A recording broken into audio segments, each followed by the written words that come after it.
آپ اگر اپنی اصلیت کو چھپانے کے لیے روز ایک نیا رنگ کی کوٹنگ اپنے چہرے پہ کر رہے ہیں تو اس کے فوائد کتنے ہیں اور نقصانات کتنے ہیں، یہ میں آپ ہی سے پوچھوں گی۔ اللہ کا حکم تو ایک طرف نا، لیکن اگر عقلی لحاظ سے بھی سوچا جائے تو اس کا نقصان کیا ہے؟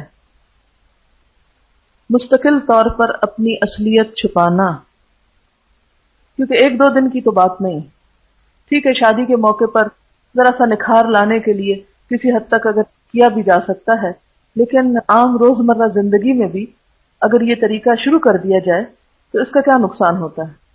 اس کا جسمانی نقصان بھی ہے کہ کیمیکلز اور مستقل ایک نقلی چیز لگانے سے ظاہر ہے کہ وہ پوری کوٹنگ ہو جاتی ہے، آکسیجن اندر نہیں جذب ہو رہی اور ایک دوسری ہی چیز آپ نظر آ رہے ہیں۔ دوسرا نقصان، شکل دیکھ دیکھ کر ایسی عادت ہو جاتی کہ اگر ان کی اصلی شکل کسی وقت نظر آئے تو وہ دیکھنے کو دل ہی نہیں چاہتا، انسان اس کو ایکسپٹ نہیں کر سکتا، یعنی بالکل ایسے جیسے ہوائیاں اڑی ہوئی اور کوئی سخت پریشانی یا مصیبت نازل ہوئی ہوئی ہے۔ بہت سا وقت اس غیر ضروری عمل میں ضائع ہو جاتا ہے۔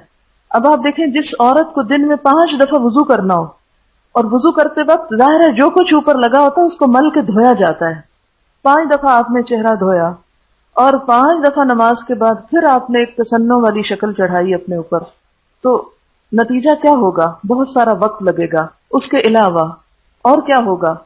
مثلا کوئی مرگ ہو گئی ہے، کوئی فوتگی ہو گئی، تو اب اس میں آپ وہ سارا میک اپ کس طرح کرتے ہیں؟ اور اسی وجہ سے آپ دیکھتے ہیں آج کل ان موقعوں پر بھی لوگ پورے میک اپ کے ساتھ بیٹھے ہوتے ہیں، کیونکہ اب افورڈ نہیں کر سکتے نا کہ وہ اس کو چھوڑ دیں۔ اسی طرح ان کی ایک جاننے والی تھی تو ان کو آخری عمر میں کینسر ہو گیا، تو وہ پھر یہ سارا کچھ کر نہیں سکتی تھی، کہتی کہ وہ شکل ایک تو بیماری کی وجہ سے اور دوسرا وہ جتنے تراش خراش کی ہوئی تھی وہ خود کر نہیں پاتی تھی، کوئی اور کر نہیں سکتا تھا، تو وہ اتنی ڈراؤنی قسم کی شکل ہو گئی کہ جو ان کے کیئر کرنے کے لیے پاس جاتا تھا تو وہ ایک دم گھبرا جاتا تھا۔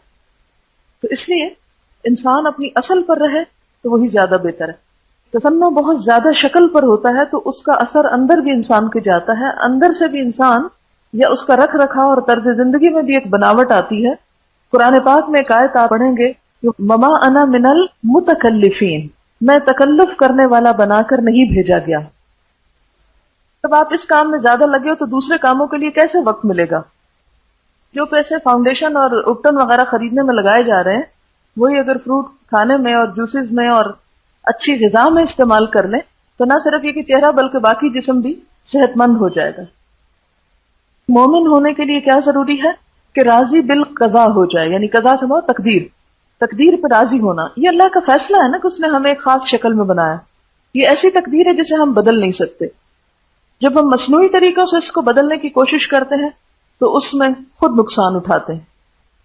جب انسان اپنے آپ کو صرف سجانے بنانے کے پیچھے لگ جاتا ہے کہ میں صرف یونیک نظر آؤں دوسروں سے شکل و صورت میں، تو پھر اس کو اپنی دوسری کوالٹیز کو بڑھانے کی ضرورت نہیں رہتی، وہ صرف حسن کے بلبوتے پر دوسروں پر اپنا رعب قائم کرنا چاہتا ہے۔ لیکن جب انسان اس چیز سے بے نیاز ہوتا ہے تو پھر ایسی چیزوں کے اندر اپنے آپ کو مصروف کرتا ہے کہ جہاں اس کی دوسری اصل کوالٹیز جو ہیں وہ زیادہ سے زیادہ بہتر طور پر نمایاں ہو سکے یا نکھر سکے۔